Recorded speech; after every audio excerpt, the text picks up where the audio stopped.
Eloise é uma jovem alegre que mora com sua avó no interior da Inglaterra.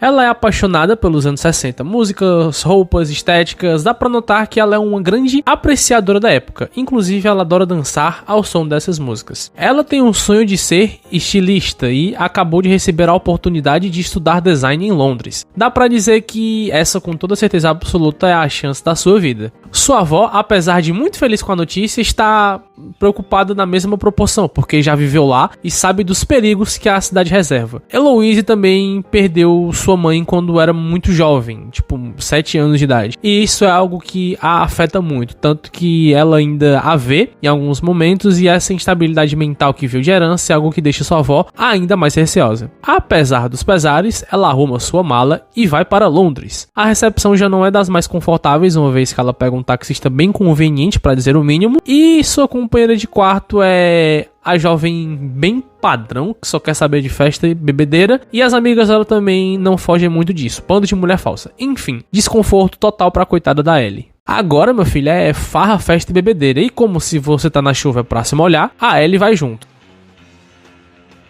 Mas só pra ouvir as amiguinhas, entre aspas, dizerem que não gostam dela pelos motivos mais fúteis que você conseguir imaginar. Uma sensação de que ela está sendo perseguida permeia ali no ar, e depois de um simpático e sinistro senhor sorrir pra ela, ela resolve voltar pro quarto. Mas quando a coitada tá quase mimindo, a Jocasta, que é a companheira de quarto dela, chega a fim de estudar anatomia humana. A Ellie desce e encontra uma festa no andar de baixo. E para sua infelicidade, esse rapaz aqui chamado John roubou sua coquinha gelada. Ela adormece e chega atrasada pra aula. Por uma coincidência, ela vê um panfleto de um quarto ali na região para alugar, que está sendo oferecido pela senhora Collins, uma senhoria bem rígida. A Ellie, obviamente, se apaixona pelo quarto, já que ele tem toda aquela estética dos anos 60, e obviamente fica com ele, e se manda da residência estudantil na primeira oportunidade. Ela está confortável pela primeira vez desde que chegou em Londres, o que é muito bom. E ao som de You Are My World, da Cilla Black,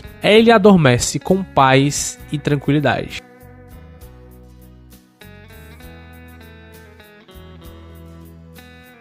E de repente, ela está na lindíssima Londres dos anos 60, na pele de uma linda mulher loira, usando um vestido rosa em uma bela noite de festa. Esta bela dama é alguém de atitude, e logo descobrimos que ela se chama Sandy, e está em busca do dono do lugar. E nisso é indicada a falar com Jack, um cavalheiro que gerencia muitas garotas. Começa um certo T grande no ar. Sandy fala sobre sua vontade de ser cantora, mas Jack está interessado em sua dança. E olha, eu vou dizer uma coisa, viu? Essa mulher aqui dança muito bem. Aparentemente, o nobre homem quer lhe dar uma oportunidade, mas antes sai para buscar um drink para os dois. De repente, outro cara surge para dar em cima da Sandy, que obviamente ela dispensa ele de imediato, e quando o Jack volta, este mesmo homem a ofende e acaba levando o murro do Jack, que em seguida sai correndo com sua companheira, e depois deixa a sua marca, se é que vocês me entendem. O cavalheiro a deixa na porta de casa, com a promessa de um reencontro no dia seguinte, às 20 horas. Então,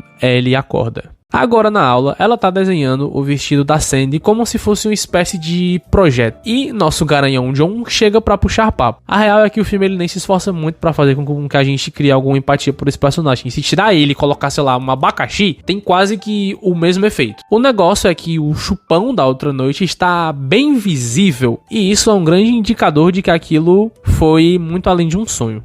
Depois da aula, o John devolve a coquinha e pergunta quais os planos dela para hoje à noite. E acho que nós sabemos qual é. A viagem dessa vez é ao som de I've Got My Mind Set On You, do James Ray. Jack veio buscá-la para outro encontro, mas na verdade era uma audição surpresa. E ao som de Downtown, ela impressiona Jack e esse outro cara aí que eu não sei o nome. Aqui tem um detalhe importante. Ela diz que Sandy é a abreviação de Alexandra. O Jack aceita gerenciar ela. E aí, a Ellie acorda e vai no salão pintar o cabelo de louro. E aqui nós podemos notar que essa menina não tem um pingo de originalidade porque ela ficou a exata cara da Sandy. Enfim, a professora tá curtindo o projeto dela e aí depois ela resolve comprar um casaco e encontra o mesmo restaurante da audição Fora do Sonho, que só confirma a hipótese de que não é tão sonho assim. E arruma um emprego num bar frequentado por esse velho sinistro pra conseguir bancar o quarto. Quando ela sai, o idoso começa a segui-la de uma maneira bem macabra, pergunta pela mãe dela, que foi jogar no Vasco, e a menina, né, obviamente ele com medo de toda a situação, vai atravessar a rua sem olhar para os dois lados e quase sofre um atropelo. Então, jovens, o que aprendemos aqui, sempre olhe para os dois lados antes de atravessar a rua, tá bom? Nesta noite, ela descobre onde a Sandy vai começar, como dançarina de uma artista chamada Marionette. Mas o negócio é que esse ambiente é basicamente um cabaré. Inclusive a música que é Puppet on a String, da Sandy Shaw. Enfim, a Ellie tá bem desconfortável diante dessa situação e decide sair dali. E dá de cara com a Sandy bem desestabilizada. Ela soca o espelho de raiva e o Jack bate na porta para levar a mulher a um simpático senhor, se é que vocês me entendem, que oferece um encontro, e o Jack obviamente não se incomoda nadinha. E aí a Sandy se recusa e aqui começa uma cena bem confusa dela correndo nos bastidores com o Jack atrás dela. No final ela abre uma porta que dá em seu quarto e aquele mesmo senhor entra lá querendo fazer coisinha. E aí a Ellie acorda. O negócio é que agora ela tá à beira de um surto, rasga o vestido, não se concentra no trabalho, e aí o nosso amiguinho lá foi atrás dela. E depois de um papinho sobre como é difícil viver em Londres, a avó da Ellie liga e elas conversam. A idosa percebe que a menina não tá bem e ela precisa falar que tá trabalhando num bar e tal. Quando a chamada termina, o Mãos Boas, sim, ele é chamado desse jeito, chama a Ellie de Eloise, que é o verdadeiro nome dela, e entrega o desenho do vestido de volta e sai andando de um jeito bem sinistro. Bem, ela volta pro quarto porque precisa dormir, já que ninguém é de ferro, mas a coitada tá se cagando de medo e no lugar dela eu também estaria. E antes dela deitar para dormir, ao som de Land of a Thousand Dances, Jack vem buscá-la para mais uma noite. Só que dessa vez as coisas são diferentes. Sandy vai dançar na pista, sozinha, à espera de algum homem. Aparecem vários e ela resolve se jogar de cabeça dentro daquela vida, mesmo que não fosse o seu desejo. Até que chega esse maninho aqui, que tem muita pinta de policial, a fim de tirar ela dessa situação em que ela se meteu. E aí pede pra ela olhar pro espelho. Como ela não olha, a Ellie começa a socar o vidro e depois acorda. Mas na real ela tem uma visão do trabalho de verdade da Sandy. Basicamente, eu não vou falar porque senão o YouTube vai me dar um tapa na cara. Eu espero muito que você tenha entendido. Se não tiver também, aí fazer o que, né? Acontece. E até queria deixar essa cena rolando aqui, mas eu tenho muito medo de copyright. Ela julga ter acordado, mas aí um jumpscarezinho que não pode faltar, né? O negócio é que depois disso ela tá se cagando de medo e não quer dormir em casa. Daí resolve ir numa festa estudantil, a convite do John. E como era época de Halloween, eles vão com uma maquiagem bem pesada. Já na festa, a Jill Carter e companhia dão uma bebida pra cada um. E sim, eles aceitam bebida de uma galera assim que nem um pouco confiável. Enfim, não sejam assim, galerinha, não sejam assim. Daí, no meio da dança, a Ellie começa a enxergar os fantasmas, o Jack e a Sandy. Mas quando ela chega perto, não encontra ninguém e resolve sair no meio da chuva pra tomar um ar. E depois de um diálogo bem meia boca com John, eles vão juntos pro quarto dela. Eu não disse antes, mas a senhoria lá tinha proibido visitas masculinas depois das 8 da noite. E ela tava se cagando de medo de ir pro quarto. Então por que diabos eles não foram pra casa dele? Nunca saberei. Já no quarto, o clima dá uma esquentada, só que a coitada começa a ter uma visão da Sandy sendo recrutada pro Vasco nas mãos do Jack. A senhora Collins bate na porta, aí ele começa a se desesperar com o que tá vendo, e o John quebra o espelho e sai correndo. Um verdadeiro cabaré, meu Deus do céu, o enxame aqui foi grande. E aí, no final de tudo, a Sandy termina daquele jeitão, e a locatária opta por resolver as coisas pela manhã. Só uma pausa rápida, porque essa cena aqui ela é bem longa e desesperadora, sabe? Ela é muito bem dirigida e a atmosfera é muito bem construída.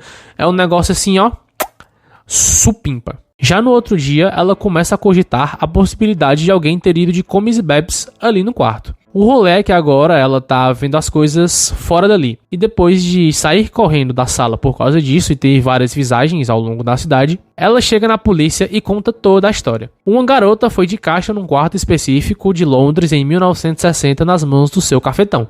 E você acha que a polícia acredita? Mas é óbvio que não. Aqui, ela mostra certeza sobre quem é o Jack, aquele velhinho lá sinistro, e essa mulher aqui tem um mínimo de interesse em ajudar, e diz que investigar sem ter um nome ou sobrenome é difícil. Nessa, a Ellie resolve ir na biblioteca da faculdade atrás de registros e informações. Essa parte aqui nem tem nada de tão interessante assim, ela só conta a história pro John e é perseguida pelos fantasmas e quase dá uma tesourada na Nadia Carter por causa disso. De repente, ela vê a Sandy pela janela, resolve segui-la, precisa passar pelo meio das assombrações e depois de ver o Jack indo para o bar, resolve ir atrás e interrogá-lo. Faz umas perguntas sobre seu passado e sobre a Sandy e o mano começa a falar as coisas mais escrotas que você pode imaginar. Tipo, oh nossa, eu precisava manter as garotas na linha, mas no final todas elas estavam na mesa. Se é que você entende o que é que significa mesa. Enfim, a cena toda só deixa o cara puto e ele se levanta pra ir embora dizendo que a Sandy não é quem parecia ser. Inclusive, em determinado momento, ele disse que só voltou lá pra achar os ossos dela, brother. Sinistro. O negócio é que ele para conversar no meio da rua e é atropelado. Ou seja, crianças não parem pra conversar no meio da rua. E aí nós descobrimos que ele é aquele policial que apareceu lá atrás a fim de ajudar a Sandy. Depois disso tudo, ela finalmente decide se mandar dali e volta para pedir uma parte do depósito que ela fez no começo para a senhorita Collins, junto do John. Ela dá uma olhada nas cartas recebidas, porque tinha alguma coisa dela ali no meio, e diz que vai precisar ir embora naquela noite, porque não estava se sentindo bem. A idosa pede para ela dar um gole no chá para se acalmar, e começa a falar que a polícia foi lá para saber da Ellie, e que de fato alguém já morreu naquele quarto. Ela tinha sonhos. Queria ser cantora, performar, entrar pro show business. Porém, o que a vida reservou para Alexandra Collins foi bem diferente, já que o mundo da prostituta não é tão agradável assim. E bom, não foi a Sandy que morreu ali dentro. Definitivamente não. A velha faz questão de manter esse segredo guardado a 7 chaves. Por isso batizou o chá para dar aquela garantida. O John vem atrás da Ellie, mas só para tomar uma facada, já que a Ellie não reagiu a tempo. Ela também toma uma na mão e tenta subir as escadas, enquanto a Sandy vem lentamente ao seu encontro. Depois de dar um belo chute na pobre da véia, consegue chegar ao quarto para usar o telefone. Só que os fantasmas aparecem para puxá-la e a Collins começa a bater na porta loucamente. Aí do nada eles viram fantasminhas camaradas que só queriam ajuda. Nossa, os coitados só queriam ajuda, meu Deus. Eu vou te perseguir aqui em tudo que é canto, mas porque eu quero pedir tua ajuda, tá? Aí a Collins entra, vê todos eles e começa um discurso de ai, eu não queria, eles mereceram, você viu muito bem tudo isso. E decide se mandar pro Vasco. Mas a Ellie não deixa. Sandy opta por ficar no quarto em chamas, enquanto a Ellie corre para salvar o John. E os bombeiros chegam bem na hora.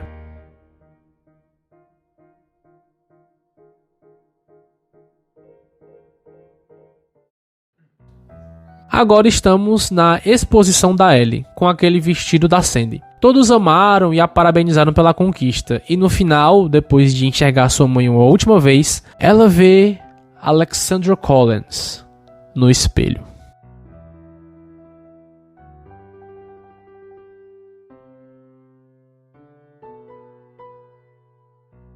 Então, eu tenho algumas coisas pra falar aqui.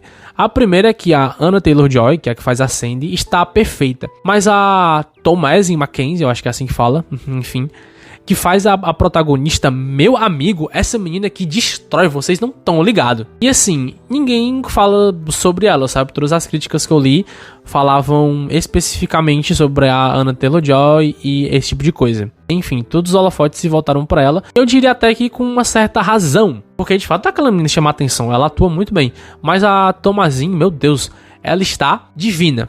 Esse filme é do Edgar Wright, que tem algumas coisas bem expressivas no currículo e um estilo bem próprio que ele conseguiu imprimir muito bem aqui. A vibe meio fantástica dele deu muito certo. E assim, as cenas de modo geral, elas são muito bem dirigidas e tal. É uma parada assim, muito bem feita, sabe? O conjunto como um todo, ele funciona muito bem. O negócio é que isso devia ser um filme de terror. E eu não sei se é. Talvez até dê pra se encaixar naquela vibe de terror teen, sabe? Um negócio assim, meio histórias assustadoras para contar no escuro pra galera de 12, 13, 14 anos. Não que isso seja ruim, ou que o filme seja ruim. Eu meio que só fui enganado porque eu tava esperando um terrorzão, porque todo mundo disse que não, isso aqui é um thriller psicológico e tal, não sei o que, mas na real nem é. tá ligado? Ele nem é tão assustador assim. Outra coisa que me deixou meio incomodado foi a passada de pano que o filme deu pras atitudes da Sandy. Tipo, vou descer a faca em todo mundo depois de não conseguir minhas realizações pessoais? Hein? Quê? Pô, eu entendo que ela foi enganada e que de fato a situação dela não era das melhores, mas ela teve a chance de sair e não o fez. Tudo isso pra no final ainda ser admirada? Não me desceu muito bem não. E também, por que os fantasmas queriam ajuda, mas agiam como se quisessem assombrar a Ellie? Por que a Ellie não se atentou ao nome da dona do quarto antes de alugar? Como a polícia não chegou na Sandy como o único ponto em comum dentre tantos desaparecimentos? Por que diabos um policial experiente agia como se fosse um stalker louco psicopata pra cima de uma menina que ele nem conhecia? Como diria Clark, essas são perguntas que jamais obterão respostas. Eu sou o Nathan. Se você me escutou até aqui, muito obrigado e tchau!